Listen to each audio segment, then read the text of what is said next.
ঝিলাম পাকশালাতে আপনাদের সবাইকে স্বাগত। আজকে আপনাদের সঙ্গে শেয়ার করব পেঁপের হালুয়া। এটি বানানো একদম সহজ আর খেতে অত্যন্ত সুস্বাদু। বন্ধুরা, যারা এখনো পর্যন্ত আমার চ্যানেলটিকে সাবস্ক্রাইব করেননি তারা প্লিজ আমার চ্যানেলটিকে সাবস্ক্রাইব করে নেবেন। আর আমার ভিডিওটি যদি ভালো লেগে থাকে তাহলে লাইক, কমেন্ট ও শেয়ার করবেন।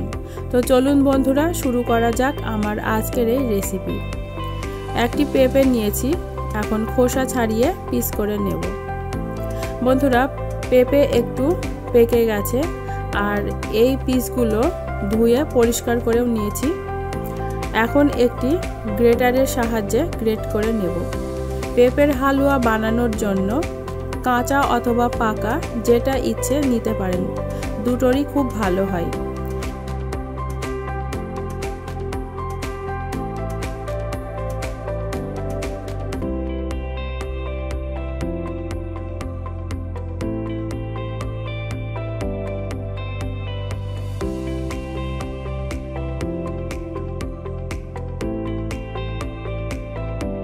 কিছুক্ষণ বাদে ফিরে আসছি, সব পিসগুলো গ্রেট করে নেওয়া হয়ে গেছে।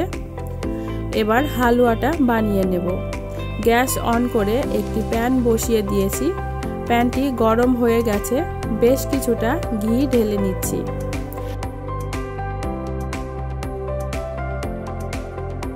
এখন গ্রেট করে রাখা পেঁপে ঢেলে নেব।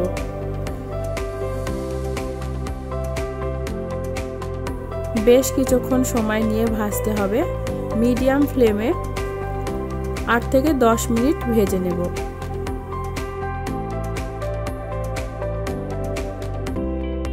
দিচ্ছি 250 গ্রাম চিনি, হাফ চা চামচ এলাচের গুঁড়ো,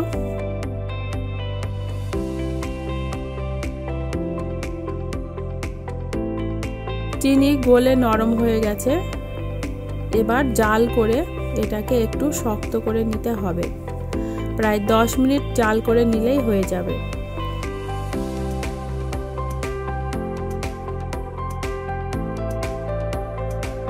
কিছুক্ষণ বাদে ফিরে আসছি। আমার পেঁপের হালুয়া একদম রেডি। আপনারা যদি বরফি বানাতে চান তাহলে আরও একটু জাল করে নিতে হবে। আমি বরফি বানাবো না, তাই এখন নামিয়ে নিচ্ছি।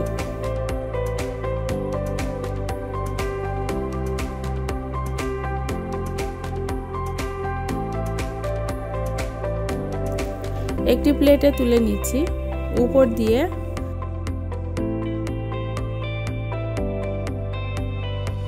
একটু কাজু ছড়িয়ে নেব। হালুয়াটি ঠান্ডা হলে সার্ভ করব। ভিডিওটি ভালো লাগলে বন্ধুদের সঙ্গে শেয়ার করবেন আর বাড়িতে অবশ্যই বানাবেন, দেখবেন সকলেরই ভীষণ পছন্দ হবে। আমার আজকের পর্বটি এইখানে শেষ। সকলেই খুব ভালো থাকবেন। ধন্যবাদ।